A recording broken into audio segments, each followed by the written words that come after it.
What's going on, everyone? Welcome to the Monday, May 12th edition of the Ship My Money Show. I'm your host, Adam Scherer. You can follow me on Twitter at ShipMyMoney DFS. We got a nice 8-game MLB slate tonight. No Coors Field, so that's a nice change of pace, especially with how that went over the weekend with the Padres scoring about 100 runs per game. Should be a pretty interesting slate, I think. There's a couple of spots that really stand out. One pitcher in particular, but not the best hitting parks, but still some good offenses.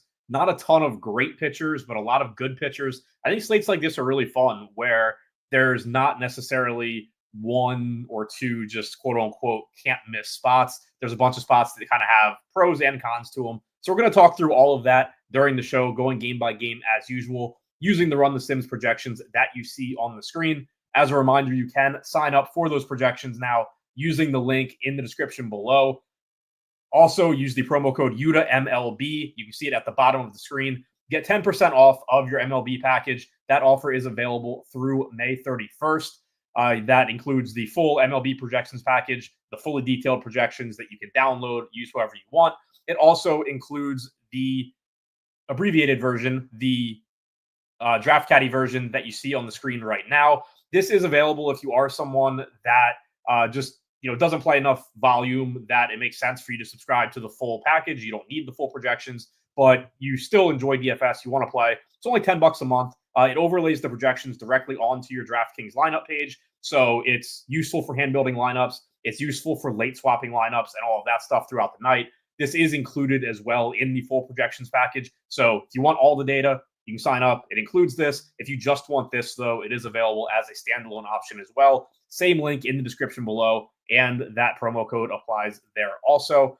Now, getting into this slate, one other thing I will say at the top here is that most or a lot of lineups came out while I was building my lineups for this show. So probably even more than usual. Take my actual player exposures with a grain of salt. I'll touch on them just for conversation's sake. But there's definitely going to be guys that I had that aren't in lineups, etc. I think 5+ lineups came out in the time from when I started to the show now. So do keep that in mind. I'll do my best to also keep an eye on who's actually in lineups before I recommend playing them. But if I say somebody looks good and they're not playing, just let me know. Starting with the Pirates taking on the Mets in New York. So this is one of those games that has some pros and some cons to it. Starting with the pitching, though, we have Paul Skeens taking on David Peterson. So Skeens, of course, going to be one of the best pitchers on any slate that he is on. Going back to the start of last season, 30.8% strikeout percentage is the highest of any pitcher going tonight. But there are a couple of red flags here for Skeens, starting one just with his matchup. This matchup against the Mets is certainly not easy. This is a very good offense, a very deep offense. You have Juan Soto in there. He has the 4th best expected WOBA in baseball this year. Pete Alonso has the 3rd best expected WOBA in baseball this year. He's hitting right behind Soto. And then, relatively deep lineup outside of that as well with Lindor, Nimmo, Vientos, McNeil, Alvarez. The bottom of the order certainly isn't the best, but overall a deep lineup here for the Mets. Citi Field actually has been a good park for home runs, right-handed home runs in particular, going back the last few years as well. Not that Skeens really has an issue with power, but that is something worth keeping in mind here. Also, if you go back to the start of the 2023 season, Citi Field is 8th in home run park factor for right-handed hitters. For left-handed hitters, it is not as high. It comes in 18th for left-handed hitters. So this is more of something to keep in mind with the lefty David Peterson on the mound for the Mets. But while Citi Field isn't a great park for scoring runs overall, it does give up right-handed power. And then other red flags for Skeens, just his own individual, personal stuff. His strikeout percentage so far this year is down over 8 points from last season. 24.7% K percentage this year is still very good. But last year it was 33.1%.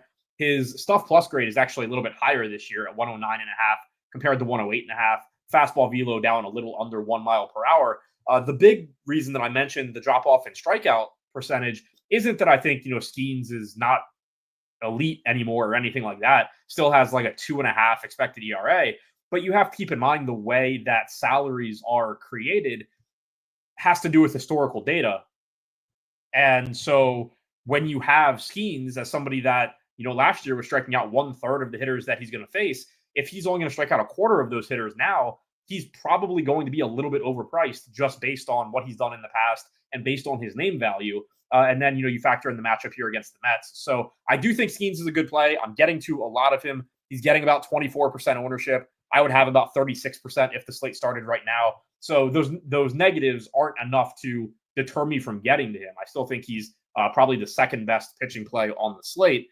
You could, argue, but I think he's probably the second best pitching play on the slate. And I am getting to him, but there are those red flags where the strikeout percentage is lower, and more importantly, this matchup against the Mets just is a difficult one. On the other side, David Peterson getting about 19% ownership here. He is only $8,200, has a favorable matchup against the Pirates. Pirates have one of the lower implied run totals on the slate. And I am getting to a lot of Peterson as an SP2 as well. He'd be in about 39% of my lineups if the slate started right now. He's not a great strikeout pitcher, only about a 20% strikeout percentage going back to the start of last season, but he is a solid pitcher overall. 3.61 FIP, 3.9 xFIP, only 0.6 home runs allowed per 9 innings. And then he gets a favorable matchup here against the Pirates. Their active roster is tied for 8th in strikeout percentage against left-handed pitching since the start of last season. They have a 94 WRC plus, which ranks 26th out of 30 teams. So that looks good for Peterson. He doesn't give up a lot of power. He's not somebody that has really drastic splits or anything like that. Like I mentioned before, Citi Field does actually play up right-handed power, but only a 154 expected ISO allowed to righties so far this year, 144 going back to last year. And the Pirates also don't have any true power hitters on their team. Brian Reynolds has some power. Bart has some power. McCutchen has some power. But there's no, Pete Alonso equivalent or anything like that Peterson has to deal with. So overall, just looks like a good matchup. And then from a slate context standpoint, obviously we haven't talked about any of the remaining games yet. There are plenty of pretty good pitchers in this like $7,500 to $8,500 price range, but all of them have some sort of flaw, whether it is them not getting a lot of strikeouts or the park that they're pitching in or the matchup they have or some combination of all of that.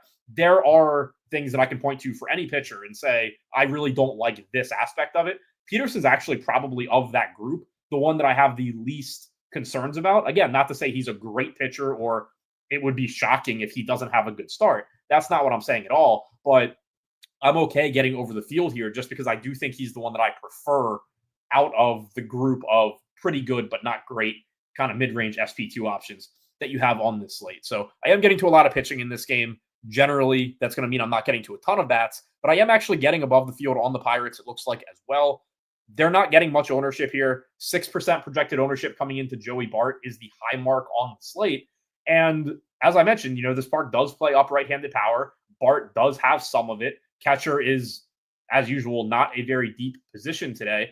So far this season, only 31 plate appearances against left-handed pitching for Bart. But if you go back to the start of last season, 105 plate appearances, 229 expected ISO for him. Keep in mind, this was a early first-round pick, highly regarded prospect. Didn't really put it together with the Giants. Came over to Pittsburgh and has actually been a solid hitter. So getting to some of him, probably hitting the middle of the order at a $3,600 price tag, I think is pretty appealing here in your non-Peterson lineups. And then another advantage of going to the Pirates here is the negative correlation component. This is a slate where I do think that is a little bit more useful and it stands out a little bit more, even though there are 8 games, which is a little bit bigger slate than normal for me to really care about negative correlation against pitchers.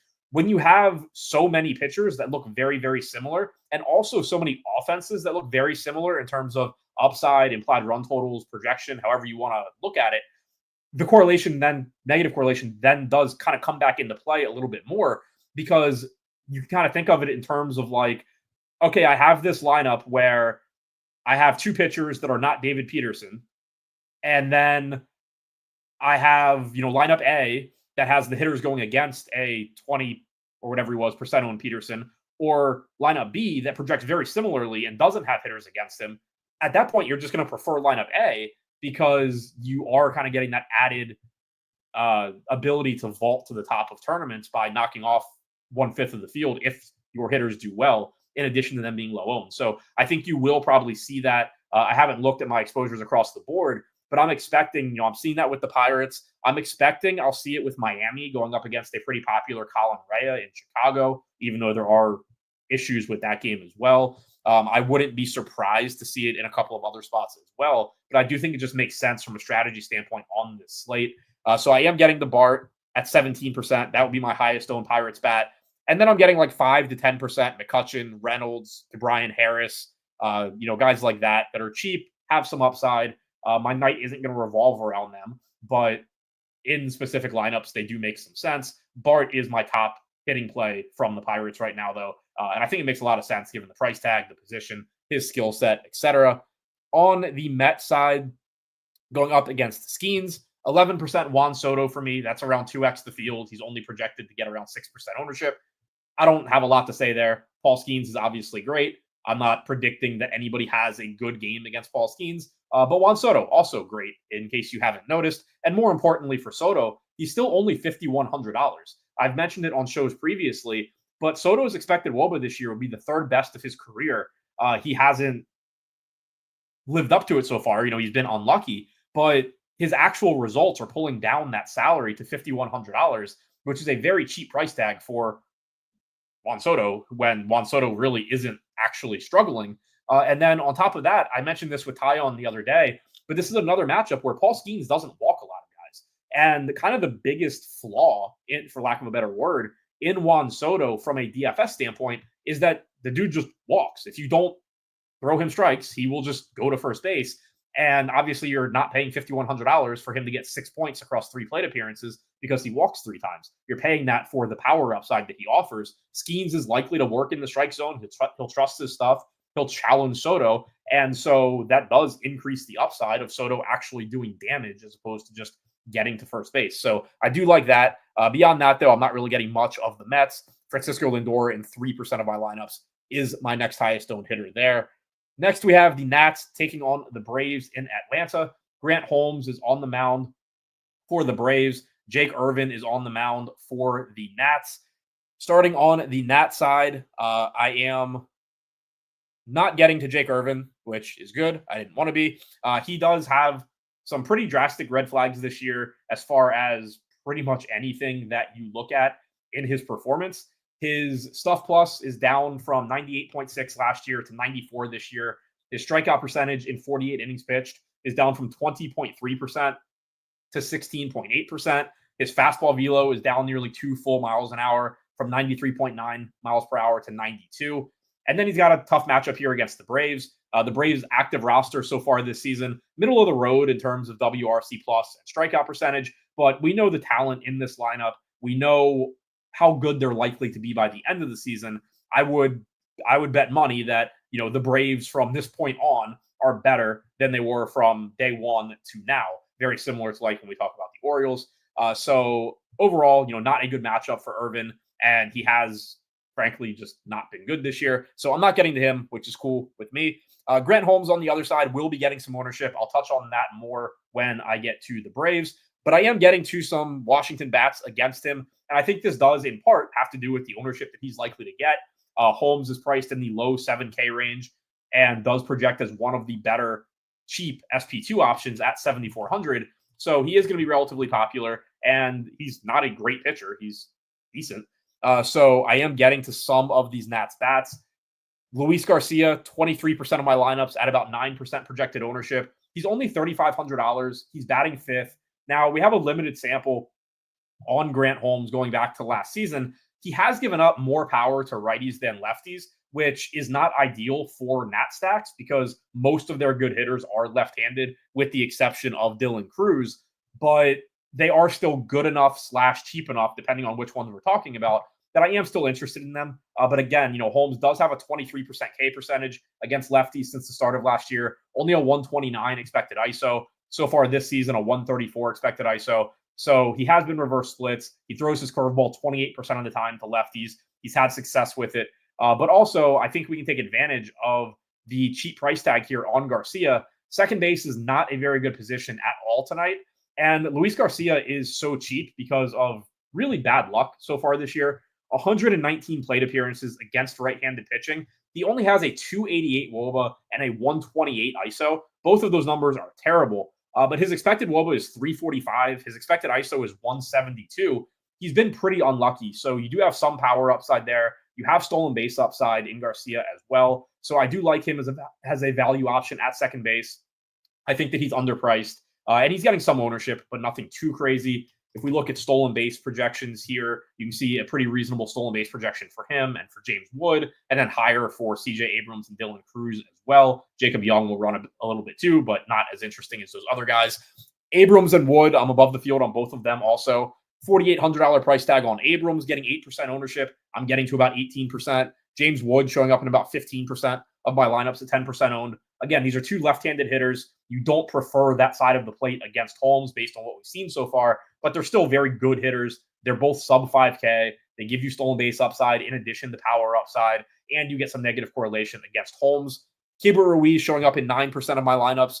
$3,900 catcher, batting cleanup. He hasn't hit for shit so far this season in terms of power, but he's a $3,900 catcher, batting cleanup, especially in Washington stacks. You may as well just throw the catcher in there, cover up a position where you're not going to have one-offs that you really like, and then be able to take advantage of one-offs, elsewhere. That is one other thing that I think just overall is pretty appealing about the Nationals here. You can cover up that weak second base position with Garcia. Shortstop's not a super weak position. You still have, like Bobby Witt on the slate, but Corey Seager's not in the lineup for the Rangers. Gunnar Henderson's not on the slate. So you have a relatively weak shortstop slate. CJ Abrams covers that up. Keibert Ruiz, batting cleanup, can cover up the catcher spot. And then suddenly you're able to get, one-offs in the outfield at first base, stuff that is just more appealing than getting catcher and second base one-offs. So that's another plus to getting to some Nat stacks here. And then I did mention it briefly, but those reverse splits for Grant Holmes, 188 expected ISO allowed to righties since the start of last season. So far this year, a 237 expected ISO. Dylan Cruz is batting seventh, so probably not going to get much ownership, only projected for about 4%, but he is 3,500 with not only stolen base upside, but plenty of power upside here. So far this season, 110 plate appearances against right-handed pitching.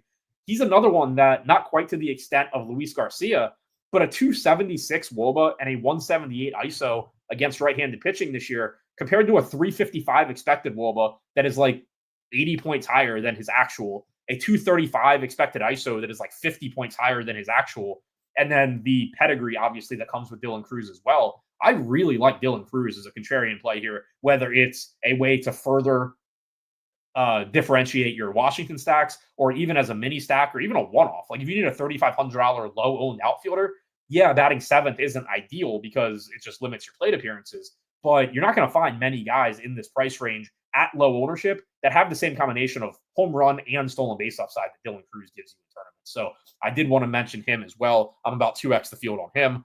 Josh Bell, Nathaniel Lowe, if you get to those guys, fine. But I think the ones that I mentioned are the bigger priorities: Garcia, Abrams, Wood, Ruiz, Cruz, the five I'm getting to the most from the Nats. And those are really, I think, the five that I would want when you all things considered. On the Braves side, Grant Holmes getting 14% ownership at 7,400. I'm getting to about 9%. I mentioned it briefly, talking about the Nats. He does have strikeout ability. Overall, since last season as a starter, 25.8% strikeout percentage, 3.75 xFIP. He has allowed power, 1.75 home runs allowed per 9 innings. So far this season, we have seen a drop in strikeout percentage from 28.2% last year down to 23.8% this year. So again, it's a drop, but 23.8% is still good for a $7,400 pitcher. Fastball velo is exactly the same as it was last year. Stuff plus is actually up a little bit from 88.5 to 90.5. So overall, it still doesn't grade out as above average, but grades out as a little bit better than last year. I think he's perfectly fine as an SP2. As I mentioned before, I do prefer Peterson at even the more expensive price tag. For the Atlanta Bats, I am getting to quite a bit of that against Jake Irvin, and I like that as well. They are getting ownership. Nothing too crazy, though. Austin Riley leading the way at 12% owned, about 10% projected to all of Michael Harris, Alex Verdugo, Marcelo Ozuna, Matt Olson at 9%, and then like 5 to 10% for Sean Murphy, Ozzie Albies, and sub 5% for Nick Allen and Eli White. Jake Irvin has not been good this year, and it's not super surprising. He did take a pretty big step forward last year that kind of was surprising. And so seeing him regress this year isn't the biggest surprise in the world. And it's been pretty drastic in terms of power numbers allowed. So far this season, Irvin has historically not been very good against left-handed hitters. If you go back to last year, still allowed a 229 expected ISO to lefties compared to only 148 to righties. This year, 159 expected ISO to righties, so slightly worse, but still good overall. 308 expected ISO with a 404 expected WOBA to left-handed hitters. I wish the Braves had more of them, but Matt Olson sitting here at $4,700. First base is deep as usual. It's hard to point to like one first baseman and say, I want all my eggs in this basket because the opportunity cost is so high. But I love this matchup for Matt Olson against Irvin. I'm getting about 2x the field at 18%. We know the type of power that Matt Olson has, and he's sub 5K, which looks really good. 277 expected ISO for him against right-handed pitching so far this year. 196 actual ISO, so a pretty big gap there in his actual performance versus his expected, which again leads to the sub 5K price tag. Similarly, 338 actual WOBA, not that good. 391 expected, very good. So I like Olson a lot here. Michael Harris batting fifth, so you did get a little bit of a lineup bump for him from like the 7 hole. He hasn't been very good offensively this year. 315 expected WOBA, 126 expected ISO. His actual numbers are even worse than that. But as a result, he's only 4K. He does give you some stolen base upside as well. You can see not a really high projection on him, but it's not nothing. So him batting fifth, I think looks pretty good at that price. I'm around 2x the field on Austin Riley, getting to 23% of him. That is obviously a righty-righty matchup. And like I said, Irvin is better against righties even this year, but he's still not striking them out at a high clip. And Austin Riley just hits the ball so hard when he hits the ball that I'm still happy to go there. Another hitter that just, in terms of power, has a pretty big gap between expected production and actual this year. 231 expected ISO against right-handed pitching, only a 175 actual. And then you get into some into a value spot with Alex Verdugo leading off. He's in about 16% of my lineups. Again, another left-handed bat, not one with a ton of power, but a left-handed bat all the same against Irvin. Cheap price tag, leading off, a little bit above the field on him. And then I'm around the field on Marcell Ozuna, Ozzie Albies. 3% Sean Murphy is actually a little bit below the field. But overall, I like getting to the Braves. And individually, Michael Harris, Austin Riley, Matt Olson, really driving my Braves exposure. And that's pretty much what I would want to see. Miami taking on the Cubs in one that I don't really want to talk about, but I get why it's happening. For Miami, we have Cal Quantrill on the mound. For the Cubs, we have Colin Rea. Starting on the Miami side, Colin Rea is not bad, but he's not good. We do have favorable pitching weather in this game. Ray is $6,800. He's projected for about 18% ownership. So this is a spot where he projects reasonably well for his price tag. You're going to get some ownership there because the Marlins have a low implied run total. You have favorable pitching conditions. But at the same time, you have 15 to 20% ownership coming into a pitcher who just isn't that good. And you can negatively leverage against it, or you can leverage against it. You can, get negative correlation if you want to. So far this season, limited sample, only 223 pitches thrown, but left-handed hitters have a 254 expected ISO against Ray. Righties are below 100. If you go back to last season, 199 expected ISO allowed to left-handed hitters, 159 to righties. So I don't mind the idea of getting to some Marlins bats here. They are pretty affordable for the most part. It's not a super high probability spot, but it is a spot that I think pays off pretty nicely when it goes well for a couple of reasons. One of them is that 15 to 20% of the field got a bad score from their pitcher, most likely. The other is that you have low ownership overall to Miami. And then the third is that because they are pretty cheap, the most expensive hitters in this lineup are Stowers at 4,500, Ramirez at 4,300, and Edwards at 4,400. The stack as a whole is cheap enough where you can create lineups where you're in a position where basically what you're saying is, all right, I understand the hitting conditions suck. I understand Miami sucks for the most part, and that they're not a high probability team. But in the event that Miami does have a good game, I have the best pitchers around this stack. I have whatever one-offs or mini stacks, secondary stacks I want around this stack. So it does offer you some value at low ownership along with negative correlation. So in your large field tournaments, I do think they make some sense despite the weather. And the guys that I am getting to the most are the ones that I would want. Agustin Ramirez getting about 8% ownership. I'm getting to about 24%. He is right-handed, which is not the correct side of the split against Colin Ray, but he does project to be essentially a league average hitter in terms of production, but an above average hitter in terms of power. So give me a relatively low-owned power hitting catcher, and I'll take it. I'll take the upside there. It's a position where usually you're not expecting much production, and this is a relatively weak catcher slate, even by catcher slate standards. You have Cal Raleigh, but he's in Seattle, where it's the worst place to hit in baseball. You don't have Shea Langoliers on the slate. You don't have Adley Rutschman on the slate. Salvador Perez, I believe, I'm double checking now, but I believe lost his. Yeah, Salvador Perez is first base only now. So that weakens the catcher position even more. Jonah Heim, not the best hitter, but he's not even in the lineup for Texas in one of the best spots on the slate. You do have Carson Kelly on the other side of this game. But my point here being, catcher really isn't a position that has many guys that if they were to hit a home run and a double, you wouldn't be like, holy shit, that was lucky. Ramirez is one of the few guys on the slate that's true for. So getting to him, I'm fine with. I'm getting to 17% Jesus Sanchez, about 2x the field at 9% ownership. He's still only 3,500. He is likely to be hitting at the top or in the middle of this order. I'm refreshing now to see if we actually have it or not. We do. He's batting second. So, gives you some stolen base upside, gives you power from the left side against Ray. Since the start of last season, about a 225 expected ISO against right-handed pitching for Jesus Sanchez. Looking in our... Is he not in? He was just in when I looked. All right, let me refresh these. Either way, Jesus Sanchez, assuming he is actually in the lineup, just is cheap. He gives you upside at in the outfield. So obviously there is a high opportunity cost, but he does have stolen base upside, does have power upside. There he is. So you can see here, 0.18 home run projection is third on this team behind Ramirez and Stowers. Stolen base projection at 0.13, so you get some stolen base upside there as well. Like that quite a bit. Kyle Stowers, I like. He's 4,500, so he has gotten relatively expensive.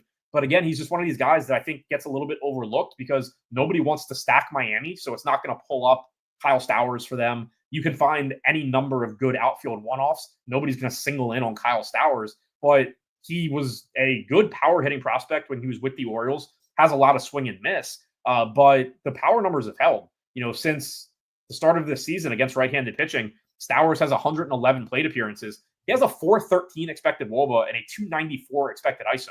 If you changed his name to somebody that people had heard of and that wasn't, didn't basically go straight from Baltimore's AAA team to the Marlins, who nobody gives a shit about, you change his name to somebody that people have heard of, and he's putting up the type of production that he has, people would really want to play this guy.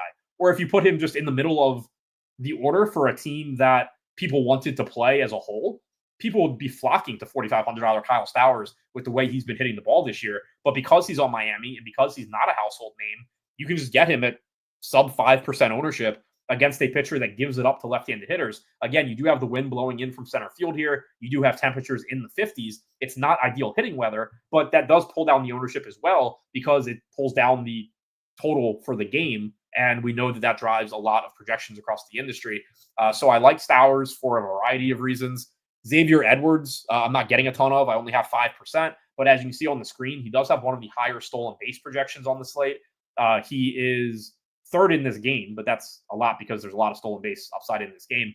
But fifth highest stolen base projection on the slate coming into Xavier Edwards. This is one thing I like a lot about our projections and having the fully detailed results. Everything you see on this screen is exactly how often all these stats occurred in our in-house sims that drive our projections.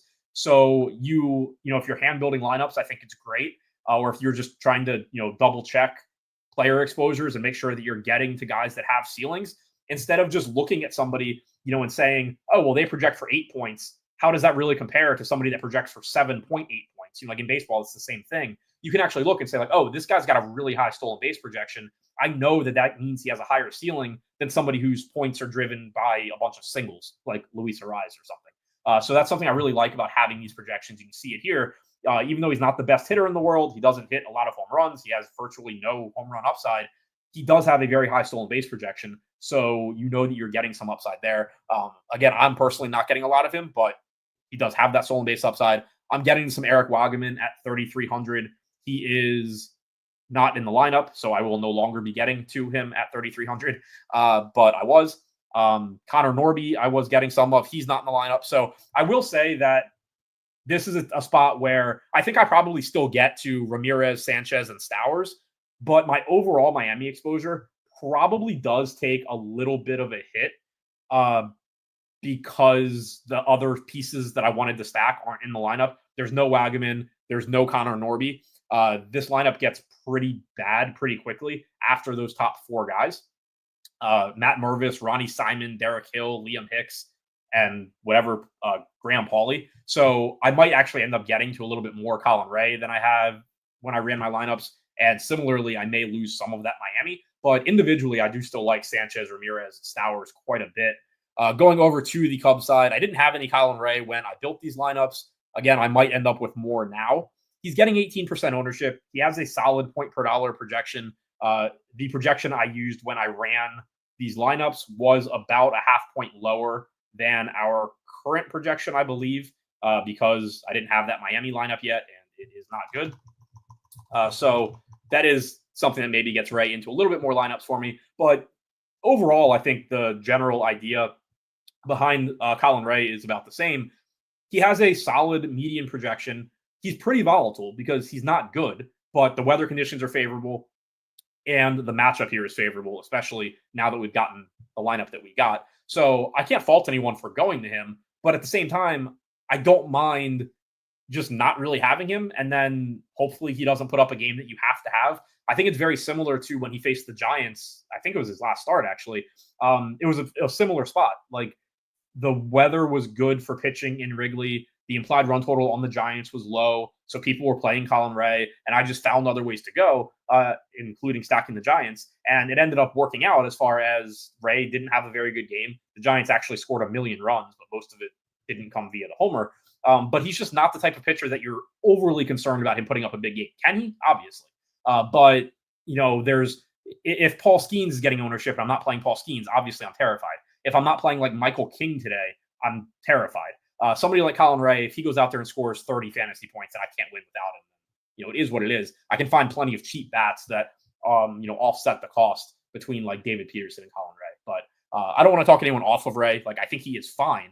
He's just he's not a bad pitcher. He's not a good pitcher. 19.5% strikeout percentage, 4.32 xFIP, 1.6 home runs allowed per 9 since the start of last season. Again, the home runs should be somewhat mitigated here because of the weather. So far this season, he does have the second highest uptick in strikeout percentage on the slate. He's gone from 19% last year to 22.3% this year. Fastball velo is up a mile per hour. Stuff plus grade is actually down a point. So we'll see, you know, what he is. But it's a spot where I don't have I would probably like to have more than the 0 that I have right now, because I do think he's a perfectly fine play. But also, you know, again, he's not talented enough that I'm going to worry about it too much if I just happen to not be getting to him. On the other side, Cal Quantrill is pitching. I'm not getting to him. The field's not getting to him. Nobody should be getting to him, I don't think. He's very not good. Offensively for the Cubs, this is a spot that I would like to get a lot of. Right now, I'm not getting a ton. It seems like a lot of my hitter exposure so far has like gone to Atlanta, gone to the Nats, gone to Miami on the other side, which I'm fine with. But one thing I really like about the Cubs here, and if you're paying attention when I pulled up the Xavier Edwards stolen base projection, you probably already figured it out. There is substantial stolen base upside here for the Cubs. If you go to all teams, and right now I'm just on the Miami game, but if you go to all teams and sort by stolen base projection, Pete Crow Armstrong is number 1. Kyle Tucker is number 2. John Birdie is number 6 in stolen base projection. Birdie is hitting 9th. So, obviously not the most exciting guy to get to from a plate appearance standpoint. But if he gets on base, he should be looking to run here. There's a lot of Nico Horner is top 10. Yeah, he's coming in at 10th. So there's a lot of stolen base upside here for the Cubs, in addition to the fact that they have a lot of power. And Cal Quantrill is decent at limiting power. He's not great at it. You're talking about like a 150, 160-ish expected ISO to both sides of the plate.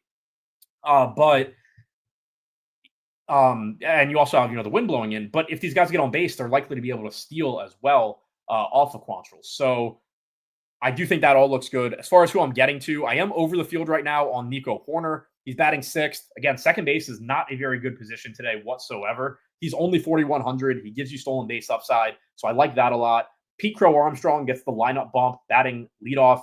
He's 4,900. He was somebody that even when he was batting sixth, batting seven at this price tag was still kind of, a good play in tournaments just because he has so much power and speed. Now you have him leading off. He looks even better. So I'm a little bit over the field there. I'm right around the field on 10% owned to John Birdie. Again, he is batting ninth, which sucks, but he's 2,700. He will probably steal if he gets on base with nobody ahead of him. Dansby Swanson, a little ahead of the field. I have 9%. Fields at 7. Again, shortstop, not the best slate or not the best position on this slate. 4,300 for him. Does have power. Kyle Tucker is the one that scares me. He's getting 14% ownership. I only have about 4% right now. On the one hand, he's a $6,300 outfielder. There is nothing wrong with saving $1,200 and playing Juan Soto for $1,200 less, even though obviously Soto is facing Skeens and Tucker is facing Quantrill. There's just so much volatility in baseball that that's a perfectly reasonable approach, even though Tucker projects better. You have Aaron Judge that we haven't gotten to yet. He's in Seattle, but he's Aaron Judge for $200 more. There's no shortage of good outfielders that are less as well. So not getting to Tucker with that stolen base and home run upside is terrifying to me, but also it is a loaded outfield position. The chances of Tucker actually being like the highest scoring outfielder are pretty low, even though he is going to have one of the highest overall outfield projections. Seiya Suzuki, another one. He's getting 11% ownership. I'm only getting the 1%. I really like the spot for him. Quantrill since last year, 177 expected ISO to righties. So I was a little low on his expected ISO across the board. He's 162 to lefties since the start of last year, 177 to righties. This year, though, obviously a smaller sample, 239 expected ISO to righties, 187 to lefties. So he has struggled to limit quality contact a bit more this year than in the past. But Seiya Suzuki, against a guy that's been reverse splits, looks really, really good. But he's an expensive outfielder. He's a popular outfielder. So, again, I'm not upset that that's a spot that I'm pivoting because there are so many options to pivot to. But I also would like to have more Seiya Suzuki. Carson Kelly's hit very, very well this year. He's DHing, batting fifth. He's 5,300. If you want to pay up at catcher, obviously he's one of the highest upside catchers on the slate. But for me right now, at least the guys I'm prioritizing from the Cubs are the less expensive ones and also the ones at weaker positions for the most part. Nico Hoerner at second, Pete Crow Armstrong, John Birdie, Dansby Swanson. Clearly not going to be upset about getting to more Tucker, Kelly, Bush, or Suzuki, though. Moving on to the Rangers and the Rockies in Texas. Tyler Mahle going for the Rangers. Chase Dollander going for the Rockies. This is another spot at pitcher where I would like to have more than I do of Tyler Mahle. I'll get to him in a second. But starting with Chase Dollander here, I'm not really getting to him. It's a better matchup than it could have been. There's no Corey Seager for Texas. That weakens this lineup quite a bit. There's no Jonah Heim. That weakens it somewhat when the alternative is Tucker Barnhart. But I'm still not getting to much of him, and neither is the field at 6K. On the other side for Tyler Mahle, this is the one that I'm really interested to see where I actually end up. Tyler Mahle is getting about 25% ownership right now at $9,200. The pros for Tyler Mahle are very, very obvious. The Rockies are an abomination of a baseball team. They are unbelievably bad. Texas is a good park for hitting, but it's not Coors Field. This Rockies team, their active roster, ranks 29th of 30 teams in WRC+. The only team that's been worse against right-handed pitching this year is the White Sox. But the thing that's most impressive is that the Rockies have the second highest strikeout percentage against right-handed pitching. The only team that has struck out more is the Angels.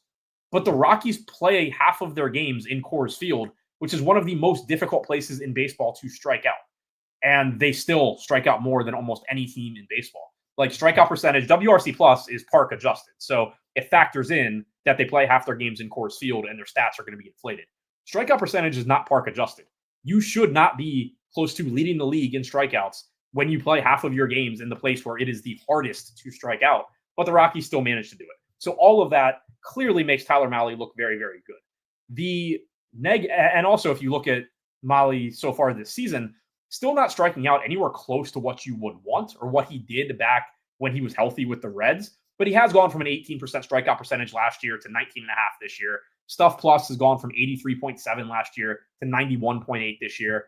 Fastball velo is up half a mile an hour. So none of that says, oh, this guy's really good now. But it does say that he's improving and maybe getting back to what he was when he was actually pretty good with the Reds.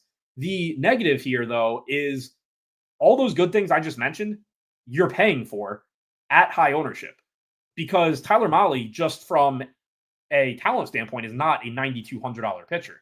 I don't care what his run prevention numbers are so far this season. He's striking out, 19.5% of hitters. He's like a 7,500 8K talent. I'm pulling up his Fangraphs page now to see what his expected numbers are versus his actual. I know he's been good at limiting runs, but just talking about the pitcher and not talking at all about the matchup here, which obviously makes him project better. Tyler Mahle is not a $9,200 pitcher. So when you make him $9,200 against the Rockies, you can say, all right, well, that makes sense. He's facing the Rockies. I would be a $7,500 pitcher. So Tyler Mahle is a $9,200 pitcher. But then the other problem is the ownership comes in. And you have to think of ownership basically as another cost. Like the same way that you talk about opportunity cost at positions in addition to actual salary, it's the same thing with ownership, because the cost in tournaments is, if this player does do what I want him to do when I roster him, obviously the more popular he is, the less of a benefit it is for me. If he's 1% owned and he scores 50 fantasy points, I'm one of only a few teams that can win the tournament. If he's 60% owned and he scores 50, 40% of the field can't win, but I have a long way to go to win. So basically the ownership is another cost there. And essentially what's happening with Tyler Mahle is you're getting the Rockies baked into the actual cost, and then you're getting them baked in again to your ownership cost. None of that is to say he's a bad play. If you want to play low-owned hitters and get this in Tyler Mahle, that's fine. But for me, I'm getting to more Paul Skeens. Just think about it in those terms, right? The matchup for Skeens is obviously worse. But at the same ownership and functionally the same price, you can click on either Tyler Mahle or you can click on Paul Skeens. I'm okay choosing the Paul Skeens side and seeing what happens. Similarly, Michael King getting a lot of ownership, getting more than Mahle, but similarly priced, facing the Angels, who have the lowest implied run total on the slate, I believe. That's another one where I'm going to just click that at the higher ownership over Mahle. So, again, not to talk anyone off of it, it's not that he's a bad play, but you need to be aware that you're paying max cost in multiple ways for Tyler Mahle here. So at the moment, I'm below the field. There's no guarantee that's how that ends up, because again, I don't think he's like a bad play. He projects well. He's good enough to beat the Rockies, but I'm not getting to him right now, and that one does scare me a little bit just because we do know the Rockies are terrible. I am getting to some Rockies too, mostly as mini stacks, it looks like. There's only 5 Rockies right now that would be in a single lineup for me, which I'm glad to see. I'm not getting to the ass end of that team. But Brenton Doyle, Hunter Goodman, Jordan Beck, Ryan McMahon are in 10 to 20% of my lineups. Michael Tolley is in 2%. So really, it's Brenton Doyle, Hunter Goodman, Jordan Beck, Ryan McMahon. And I'm fine with all of those because they're all projected for around 5% ownership. They are still in a good hitter's park, even though it's not Coors Field. They're going up against a pitcher that's getting 25% ownership. 124 expected ISO to lefties this year for Mahle, 152 to righties. Go back to last year, it's 154 for righties, 102 for lefties. So he doesn't give up a ton of power, but these are guys that do actually, have some power. 207 expected ISO against right-handed pitching for Brenton Doyle so far this year. 296 for Jordan Beck. 285 for a $3,300 Ryan McMahon. And then Hunter Goodman only at 129, but he's somebody that actually projects to have an ISO north of 200. Part of that, being because he plays in Colorado, but he's a catcher that, projects to have good power. So I have no issue whatsoever getting to that part of the lineup. I'm happy to see that I'm not getting to the bottom half. I'm not saying oh, you know what I really want to do tonight, if people are going to play Tyler Mahle, is, I'm going to come in here and I'm going to play Nick Martini and Adael Amador and Alan Trejo. That's not the approach I want to take. I'm perfectly fine with the approach of Brenton Doyle, Hunter Goodman, Jordan Beck, and Ryan McMahon. And if you wanted to mix in some Tolia, fine. These are the only guys on this team that are major league hitters. So I'm happy with that, even though, the Rockies and it's ugly. You can kind of, in your head, differentiate those 4 or 4.5, if you want to include Tolia, from the rest of this nightmare of a team. On the Texas side, they would have looked a lot better if Corey Seager were in, but they still look great. So one thing I will say here is that the exposures I have to Texas are probably or possibly a little bit higher than they will be because I had Josh Smith projected in and I had Corey Seager projected in, and neither of them are in. So those are both guys that are going to pull up the stack a little bit.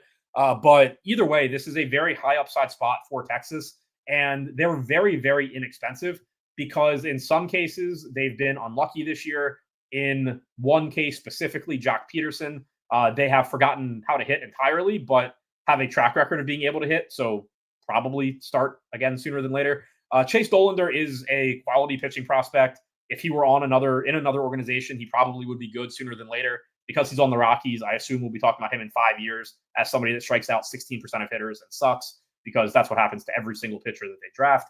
But one way or the other, regardless of the talent level, he hasn't been very good at limiting quality contact so far this season. Lefties in particular, 15.5% K percentage with a 319 expected ISO against left-handed hitters, 416 expected WOBA.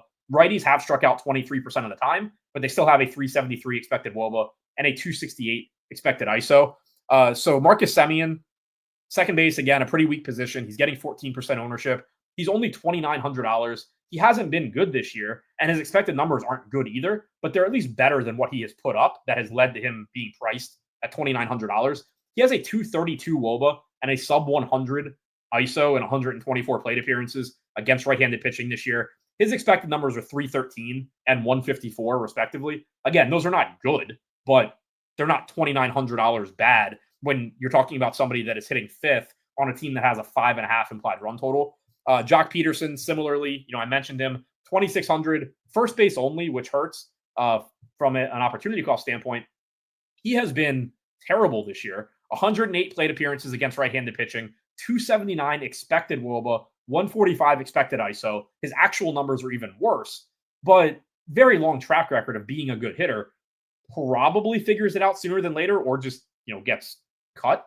But, even factoring in his terrible start to this season, if you just go back to the start of last year overall, 513 plate appearances, 212 expected ISO, 364 expected WOBA.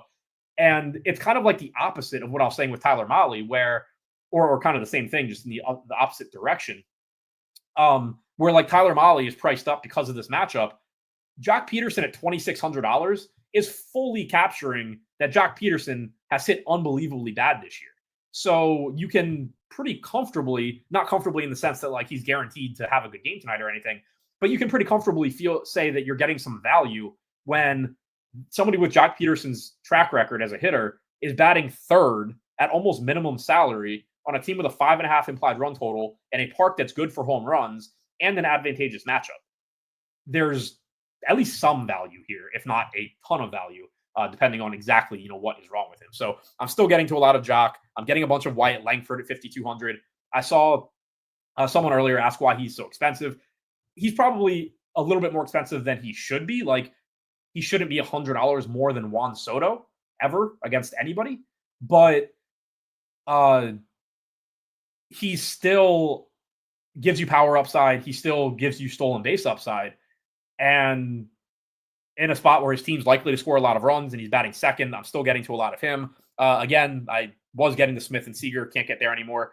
But then you get some more value bats. Evan Carter is leading off at 3,500. I had 10% when he was projected to bat like 6th or 7th. I assume we'll have even more with him leading off now from the left side. I have no idea if Evan Carter is any good. He looked like the next young superstar when he came up a couple years ago, had that really good playoff run the year Texas won the World Series, and then had some injuries, fell off the cliff,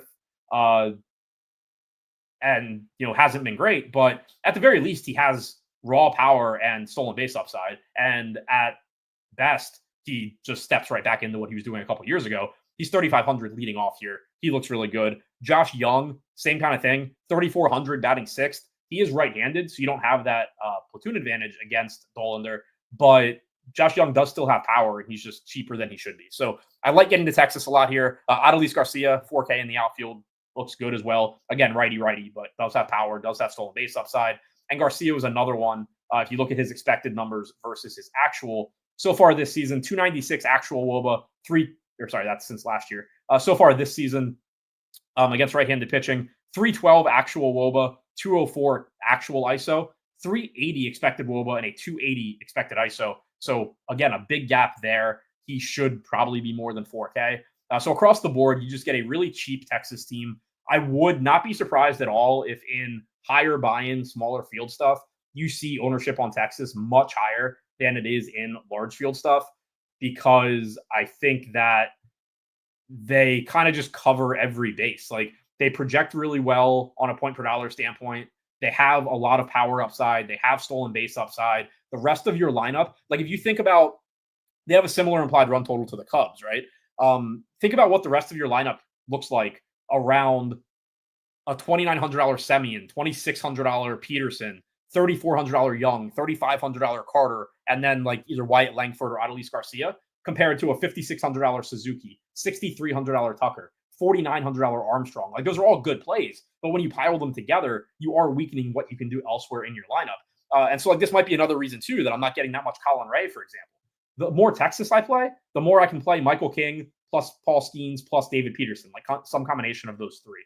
So Texas looks great here. Again, I would expect them to be more popular in higher stakes than large field. People commenting on the shirt, is the show sponsored by Manscaped? No, this one is not, but they did briefly sponsor shows that I used to be on. So they sent us a bunch of stuff. And this shirt is actually one of the most comfortable shirts I own.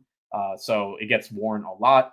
I do generally have to make sure that I don't like wear it out in public, especially if I'm going to be somewhere like outside of a bar. The tagline is "Your balls will thank you," for whoever was curious about that. But yeah, shout out to them because they sent us products and this shirt, and the shirt is one of the most comfortable shirts I have. If anybody is familiar with the old draft shirts that they used to give out at their events that were extremely comfortable, this is in that category. So to recap, I like Texas a lot. I'm happy to be getting to them. I think that any concerns you have about Texas are mitigated by the salary here and relative lack of ownership. Like, they're popular. You're getting 10 to 15% ownership to Semien, Peterson, and Langford, but they're not crazy popular. So, yeah, happy to be getting to them. And then I'm getting to the Colorado bats too, but just the good ones, which I'm fine with.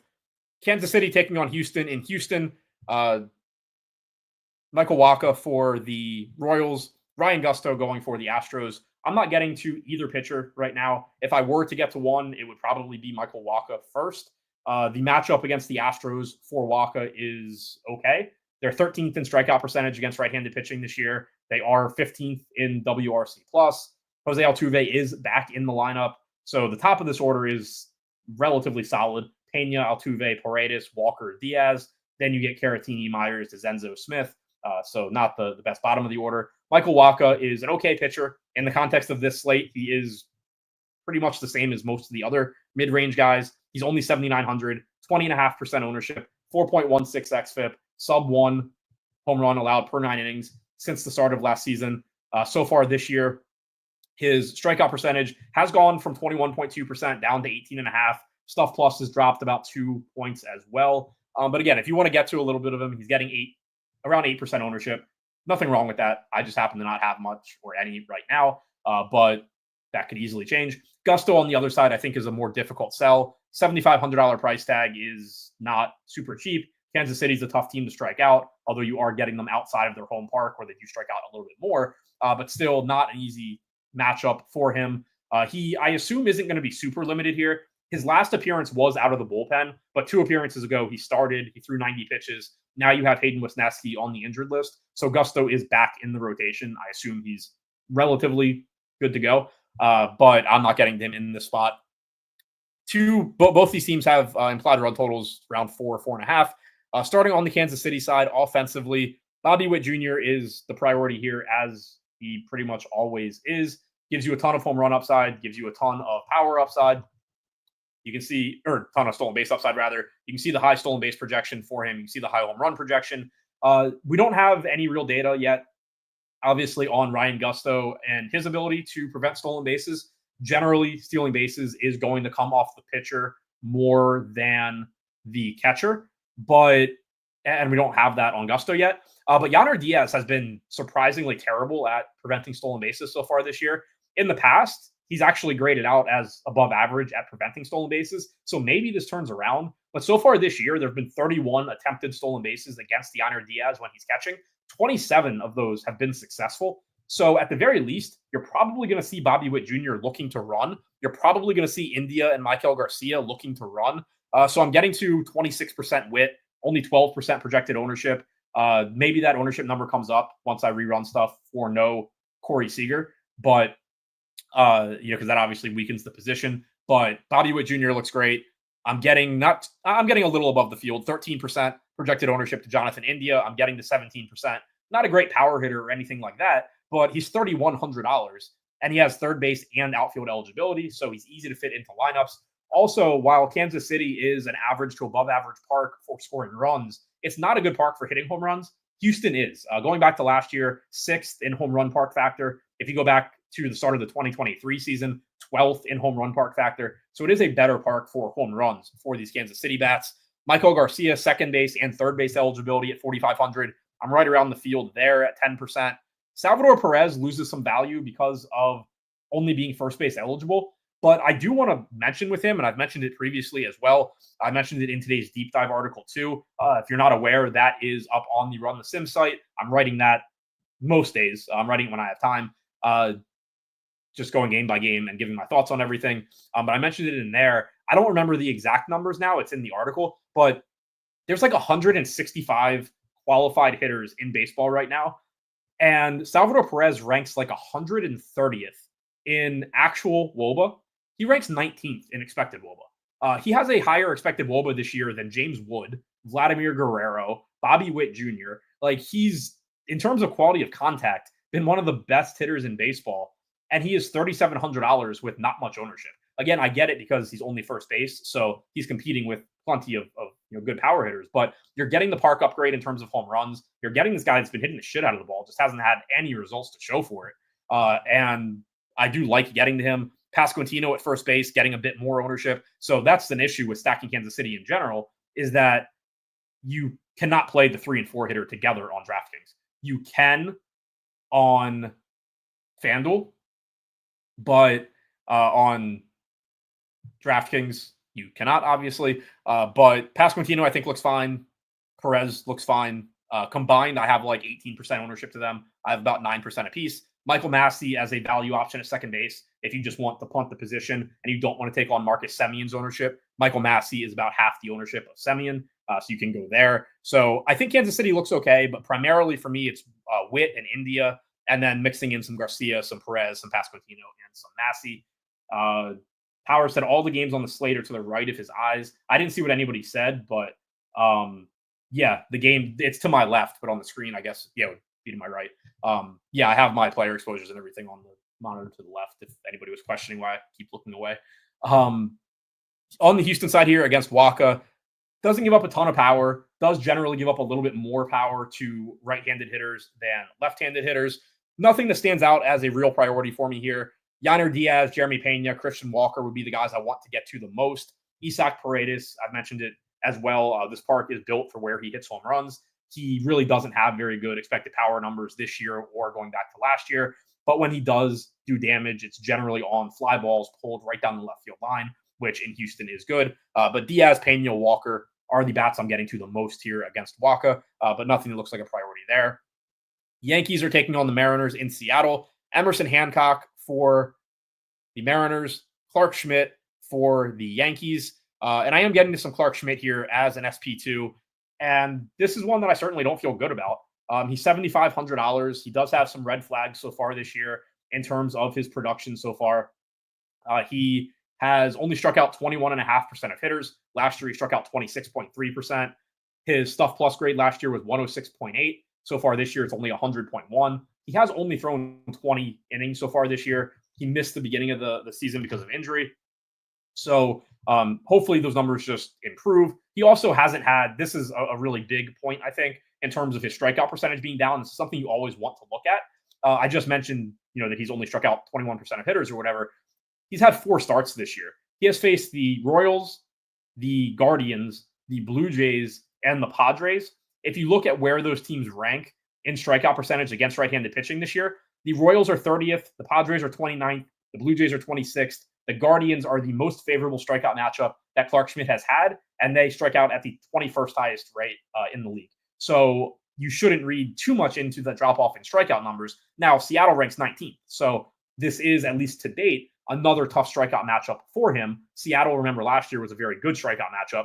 This year, they've seemingly figured out how to not only make contact, but then also hit the ball really hard and do a lot of damage. So the matchup here is scary because, like I said, Seattle 19th so far this year in strikeout percentage. They're also second in WRC+. The only team with a higher WRC+ on their active roster is the Yankees, and that's obviously in some part being driven by Aaron Judge being like the best hitter to ever play baseball. So the Mariners have been really, really good, but you are getting a park upgrade here for Schmidt. This is the worst park for scoring runs in baseball. It's not a good park for hitting home runs. Going back to the start of the 2023 season, 16th in home run park factor, dead last in overall park factor. So that does work in Schmidt's favor. And then again, he's only 7,500. So he's $700 more than Colin Ray. That's not a big deal. He's less expensive than Waka. He's the same price as Ryan Gusto. He's what, 1,800 or something less than Tyler Mahle with better strikeout stuff, albeit clearly not in as good a matchup. He's $100 more than Grant Holmes, who's getting the same ownership. So I'm like 2x the field on Schmidt here in this park, and you're not going to feel great about it based on how good the Mariners have been this year. But I'm not really any more scared about this spot for Schmidt, all things considered, than I am for any of these other mid-range guys. Emerson Hancock, not getting any ownership. I have like 2%. He's 6,500. He's facing the Yankees. The only saving grace here is that it's in T-Mobile. Maybe you can get lucky and he'll give up a bunch of balls hit to like the warning track, but I don't want to actually get to him. Offensively, Hancock has been reverse splits going back to last year. So clearly what Aaron Judge needs is a favorable matchup. The park, obviously downgrade for everybody, but Aaron Judge is strong enough to hit the ball out anywhere. One minor concern I would have with Judge, and again, you can only have your concerns about Aaron Judge can only be so big. Part of why he's having the year he is that he has been making more contact and hitting the ball to right field. And you're seeing it, in Yankee Stadium. You're seeing, and I, jokingly have been complaining about it on Twitter when it happens, but you're seeing these Aaron Judge hit these home runs that are only home runs in, like 10 parks, but it's not by accident. Like, he is a good enough hitter to just understand that he plays in Yankee Stadium and there is added value in cutting his swing down and just lifting fly balls to right field when you're 6'7" and you can, just flick a fly ball 350 feet. So that plays really well in Yankee Stadium. It's not going to play well in Seattle.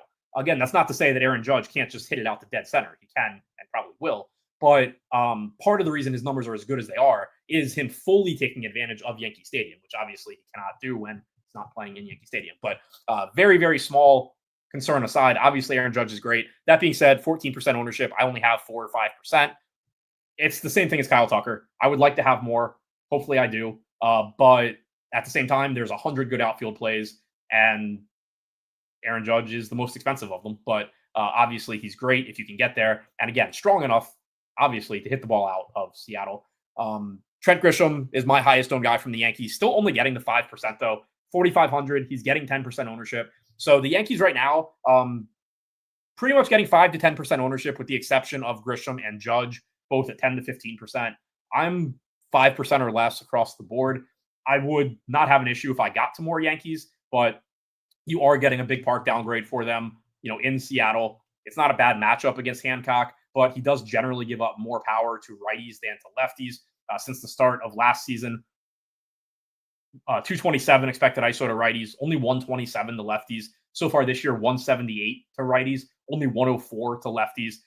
Most of the power in the Yankees lineup does come from the left side of the plate. So there is that as well.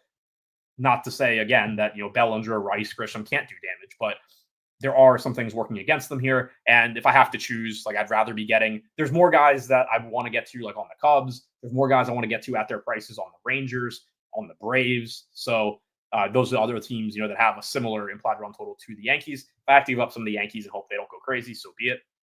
On the Seattle side, going up against Schmidt, I'm not really getting to much of anything. 5 to 10% ownership projected to Cal Raleigh, Jorge Polanco, Julio Rodriguez and JP Crawford. I'm getting a little bit of Raleigh, Polanco, Rodriguez, and nothing else right now. Not a great matchup against Schmidt. Doesn't give up a lot of power to either side of the plate. The power numbers for the guys on Seattle are insane so far this season. Jorge Polanco, year to date, after having a terrible season last year, so far this season, 98 plate appearances against right-handed pitching, 301 expected ISO with a 449 expected WOBA. Cal Raleigh has a 339 expected ISO, 427 expected WOBA. It goes without saying that if you want to play the best hitting catcher on the slate, you can. But one thing that does work against Raleigh here, I mentioned this a lot with him in terms of, in general, I don't mind playing Seattle hitters in Seattle as much as I dislike playing opposing hitters, because Seattle plays their home games there. So their salary, which is being derived by their overall production, is going in part to be factoring in where they play. But what you do see happen is if the team's been on the road for a while, their salaries will elevate, and then they come back home, and for a little bit, they're priced like a road player. So Cal Raleigh, who's been 42, 43, 4,400 at times this year, is 5K in Seattle, which, again, for a park where it's tough to hit home runs, is not ideal. But that being said, if you were like 4,100, you would still be playing a ton of him because of how much power he has. So any of those guys, Raleigh, Polanco, Rodriguez, from an upside standpoint are fine, but I'm not getting much of them. Angels taking on San Diego in San Diego. This game gives us the most popular pitcher on the slate, with Michael King pulling about 48% ownership at $9,500. I am north of that. I have 65% right now. This just looks like a very good spot. San Diego's been a good park for home runs since last year. They made some design changes in what was beyond the outfield wall, if I remember correctly. But Michael King doesn't give up a lot of power to either side of the plate. He has a 27% strikeout percentage so far this season. Stuff Plus has actually gone from 95.9 last year to 100.3 this year. Fastball velocity has stayed the same. And I mentioned it earlier when I was talking about the Rockies, but the Angels' active roster without Mike Trout has the highest strikeout percentage in baseball against right-handed pitching. They rank 27th of 30 teams in WRC plus against right-handed pitching. Michael King is only $300 more than Tyler Mahle. I am getting less than 2x or right around 2x the ownership. I'm fine just getting to more Michael King. Yusei Kikuchi on the other side, getting 9% ownership. I'm getting the 14% right now. I have zero confidence in this guy. Like Clark Schmidt, I could at least make the case for reasons to like Clark Schmidt. For Yusei Kikuchi, the only reasons I can come up with are he's $7,100 and not popular and used to be good at getting strikeouts. He so far seems to have completely fleeced the Angels, which seems to be what every free agent does. So no real surprise there. But this is somebody that, like, for most of his career, Kikuchi was pretty good at getting strikeouts, and he also would give up a lot of power. Then last year, he suddenly is really good at getting strikeouts and gives up very little power.